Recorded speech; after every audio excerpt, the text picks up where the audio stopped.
আসসালামু আলাইকুম। আপনারা সবাই কেমন আছেন? আশা করছি ভালো আছেন। আলহামদুলিল্লাহ, আপনার দোয়া এবং ভালোবাসায় আমিও ভালো আছি। আমি সুমন আছি আপনাদের সঙ্গে ভূতের বাড়ি ইউটিউব চ্যানেলের পক্ষ থেকে। আমি বরাবর মতো আবারও চলে এলাম আপনাদের মাঝে নতুন আরও একটি গল্প নিয়ে। আজকে গল্পটা কেউ মিস করবেন না, সবাই আমাদের সঙ্গেই থাকুন। আমি আর কথা বাড়াচ্ছি না, সরাসরি মূল ঘটনায় চলে যাই। আমি তো ঠিক যেভাবে ঘটনাটি পাঠিয়েছি আমি ঠিক ওইভাবে আপনাদের মাঝে প্রকাশ করার চেষ্টা করব ইনশাআল্লাহ। আসসালামু আলাইকুম সোহন ভাই, আপনি কেমন আছেন? আশা করছি ভালো আছেন।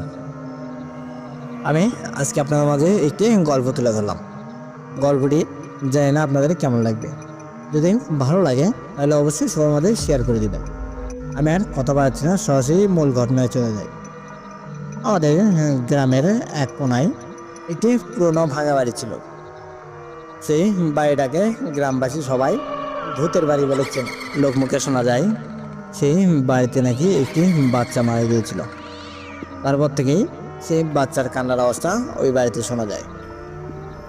সেই বাচ্চারা নাকি সেই বাড়ির লোকজনকে আর থাকতে দেয়নি। তা এই বাড়ি ছেড়ে বা এই গ্রাম ছেড়ে বাইরে চলে গিয়েছে। তারা এখন বিদেশে আছে। বাংলাদেশে আর ভুলেও পা দেয় না। প্রায় 50 থেকে 55 বছর আগে থেকে এই বাড়িটা পড়ে আছে। সে বাড়িতে কেউ যায় না। মাঝে মধ্যে ওই বাড়ির আশপাশ দিয়ে যদি কেউ যায় তাহলে সে ওই বাচ্চার কান্নার আওয়াজটা শুনতে পায়। আমি আমার বন্ধুদেরকে সব ঘটনা খুলে বললাম।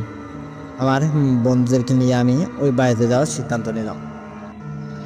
পরের দিন সকালবেলা আমি সেই বাড়িটির বিষয়ে বেশ ভালোভাবে খোঁজখবর নেই।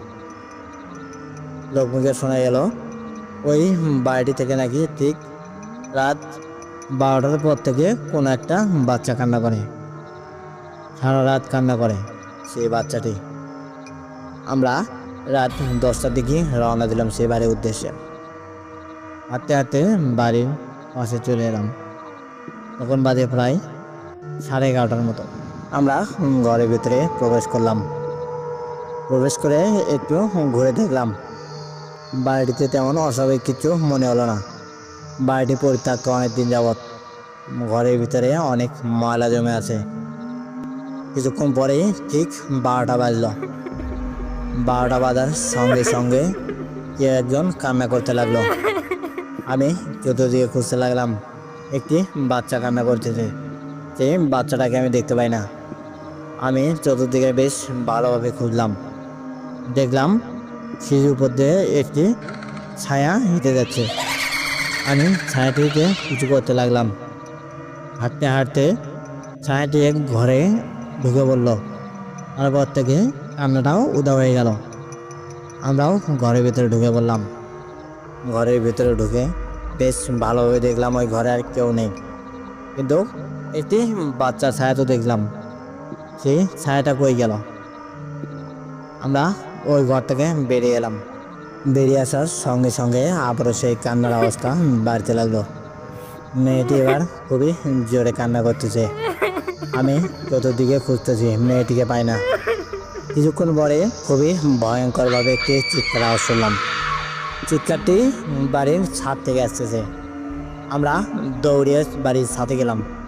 যে দেখি একটি মেয়ে, ছোট বাচ্চা মেয়ে, ছাদের কার্নিশের উপরে দাঁড়িয়ে আছে। আমি মেয়েটিকে বললাম, কে তুমি? ছাদের কার্নিশে কী করো? নেচে নামো, আমার কাছে এসো। মেয়েটি ওখান থেকে ঝাঁপ দিল। আমি দৌড়িয়ে ছাদের কার্নিশের কাছে গেলাম। নিচে তাকিয়ে দেখলাম মেয়েটি নিচে পড়ে আছে। মেয়েটির মুখ থেকে রক্ত পড়তেছে। আমরা দৌড়িয়ে নিচে গেলাম।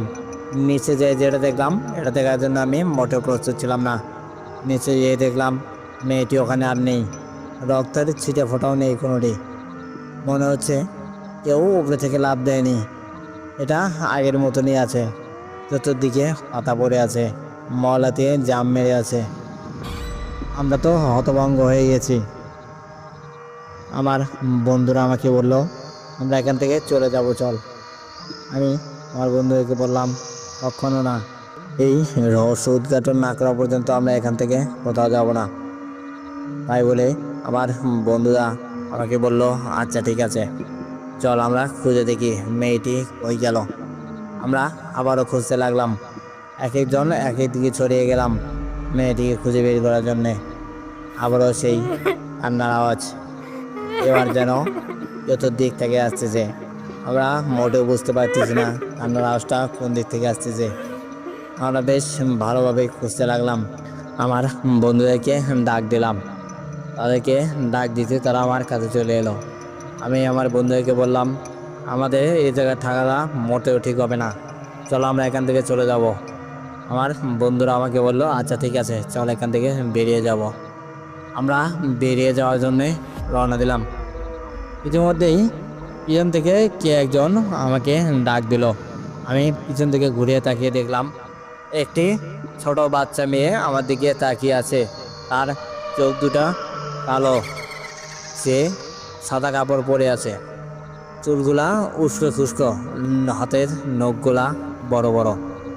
মেয়েটিকে দেখে তো আমি আর ওখানে দাঁড়িয়ে থাকতে পারলাম না, আমার মাথাটা যেন চক্কর দিতে লাগলো। মেয়েটির মুখের দুই ধার দিয়ে রক্ত পড়তেছে, মেয়েটির গালগুলো থেকে রক্ত পড়তেছে, পুরো মুখটায় যেন উস্কো খুস্কো হয়ে আছে। তার মুখে শুধু কাটা ফাটার দাগ, রক্ত চুইয়ে চুইয়ে পড়তেছে। আমি মেয়েটিকে বললাম, বাবু তুমি এখানে কি করো, তোমার কি হয়েছে?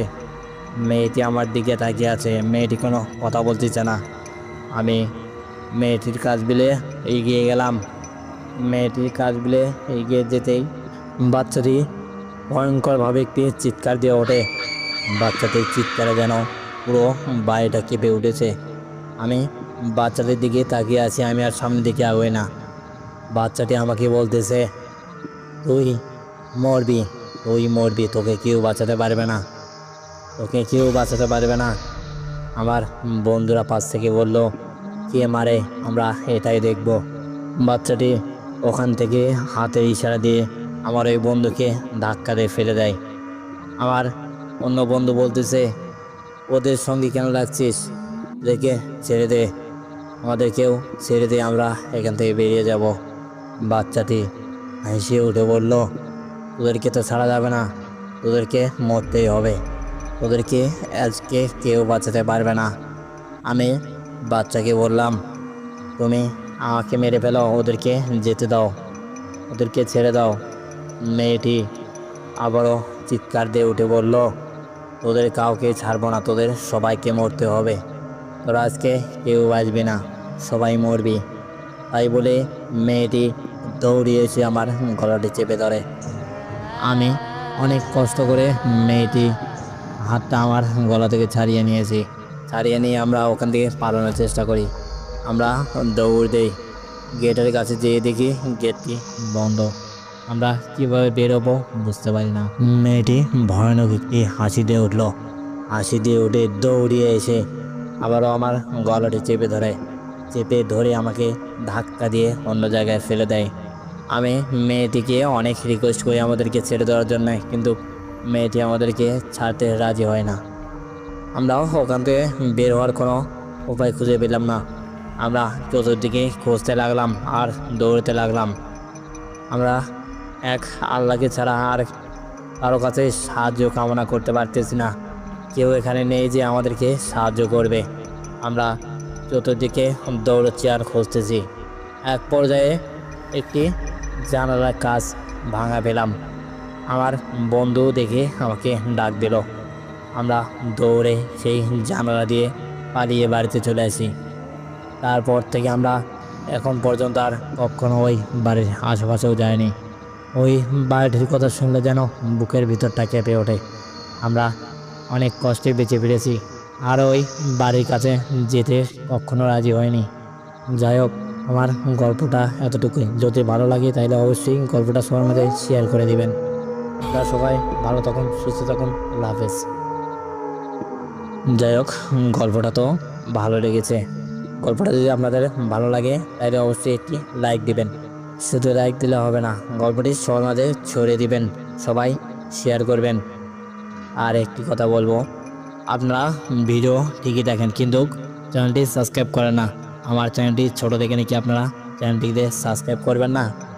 যাই হোক, যদি ভালো লাগে তাহলে গল্পটি শেয়ার করে দিবেন। আর চ্যানেলটি সাবস্ক্রাইব করতে ভুলবেন না। ভূতের বাড়ি, এখানে গল্প নয়, ঘটনা শোনানো হয়।